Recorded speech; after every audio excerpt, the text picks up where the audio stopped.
Pemirsa, kita berjumpa lagi dalam Prime Time Talk. Saya Doni The Kaiser. Terpidana kasus illegal logging dan pencucian uang, Labora Sitorus tiba di LP Cipinang dari Sorong untuk menjalani masa tahanannya. Sebelumnya, Labora berhasil kabur saat hendak dipindahkan dari LP Sorong ke LP Cipinang, Jakarta. Dan ini adalah pelarian Labora yang ketiga kalinya setelah divonis 15 tahun penjara oleh Mahkamah Agung.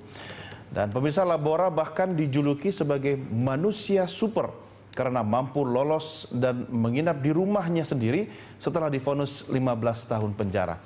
Ya, bagaimana seorang Labora Sitorus bisa menjadi manusia super lalu melawan hukum? Apakah Labora tetap akan menjadi manusia super?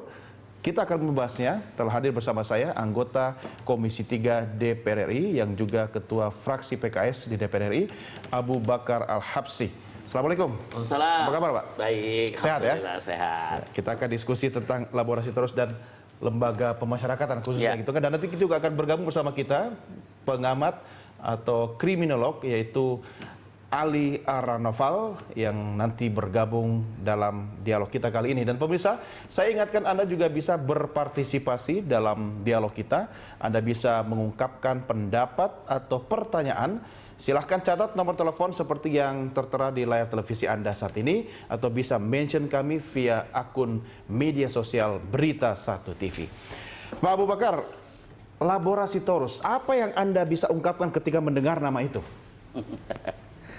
Ini orang yang mengerti benar bagaimana berinteraksi di lapas.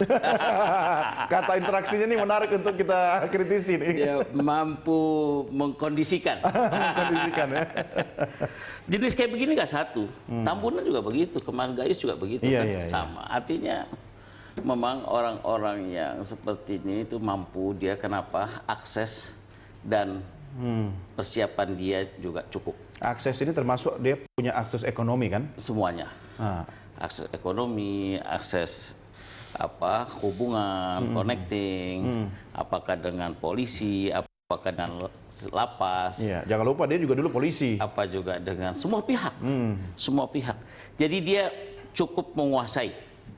Dan kita tahu problematika lapas ini masalah serius. Iya. Memang saya juga tadi udah ngobrol dengan Pak Menteri. Kejadian Pak Menteri kemarin di Pontianak kemarin, itu cuma merupakan puncak dari bola salju. Sampai dilempar piring apa. Padahal kalau berita kelihatannya buruk, padahal Pak Menteri mampu mengendalikan kok sampai di sana. Tapi kenapa tidak bisa mengendalikan? Nggak mengendalikan maksudnya artinya tidak hanya ribut gitu selesai enggak, tapi dia bisa menenangkan dan tenang di sana kemarin. Bisa selesai. Ada beberapa hal penting di lapas itu kan memang ada 5 poin paling tidak saya. Apa itu? Pertama, masalah kuota. Kuota, ya. Sekarang sudah nggak seimbang kan? Waduh, over kuota udah berlebihan sudah. Dapil saya aja deh, Kalimantan Selatan. Udah 600%, Bos. 600%? Itu bagaimana mereka tidur itu? Bukan masalah tidur aja. Kalau menjungguk tuh bagaimana? Berapa menit orang ngontrolnya coba? Nggak, saya bayangkan begini Pak, ketika over kuota, tapi dalam beberapa kasus seperti Jayus, Labora Sitorus, itu bisa menikmati fasilitas seperti ala hotel bintang 5 begitu, bahkan bisa pulang nginap di rumah begitu dalam masa tahanan. Ini kan menarik. Iya, banyak alasan. Banyak alasan dan satu hal yang paling penting bahwa sipir pun juga manusia. Punya kelemahan. Bukan hanya kelemahan, fasilitas dia pun juga tidak memadai. Jadi wajar kalau ada interaksi yang membuat banyak kemudahan. Masa fasilitas tahanan lebih bagus daripada sipir begitu ya? Nah, ini terjadi, apalagi kalau di beberapa tempat yang lain lapas. Nanti Anda akan lebih tahu lagi. Kita keliling deh semua lapas, termasuk sampai lapas-lapas yang boleh dikatakan yang tipikor apalagi. Nah, satu hal yang paling penting, pertama over kota. Over kota itu sangat berlebihan ya. Terus yang kedua adalah soal narkoba. Dan yang ketiga adalah masalah over kota, narkoba, SOP mereka, sarana dan prasarana, gitu. Nah, itu jadi masalah-masalah yang serius. Bayangkan saja kalau udah over kuota 600%, kayak apa mereka mau istirahat? Bagaimana mereka mau tidur? Bagaimana tidak emosional? Bagaimana tidak bisa lari? Macam-macam. Tapi ini kan tidak bisa diselesaikan dalam waktu 1 malam. Ya, betul. memang tidak bisa satu malam. Iya, dan dari tahun ke tahun kita sering mendiskusikan soal ini dan memang over kuota itu sudah berlangsung cukup lama begitu kan. Tapi kondisinya begini Pak, kalau kita melihat kasus-kasus yang mengemuka seperti Jayus, kemudian Labora, apa sebenarnya yang menjadi persoalan? Apakah sekedar 5 hal yang Anda katakan tadi, atau bisa dilakukan antisipasi dari luar 5 hal tadi? 5 hal itu paling mendasar yang saya catat. Ya, lebih dari itu adalah 3 kemampuan kita. Pertama menyangkut masalah kenapa over quota itu terjadi. Karena memang APBN kita nggak cukup untuk menyelesaikan masalah lapas. Undang-undang tentang narkoba, Undang-Undang 35 itu membuat orang terus kena tertahan. Bayangin 4,5 tahun minimal.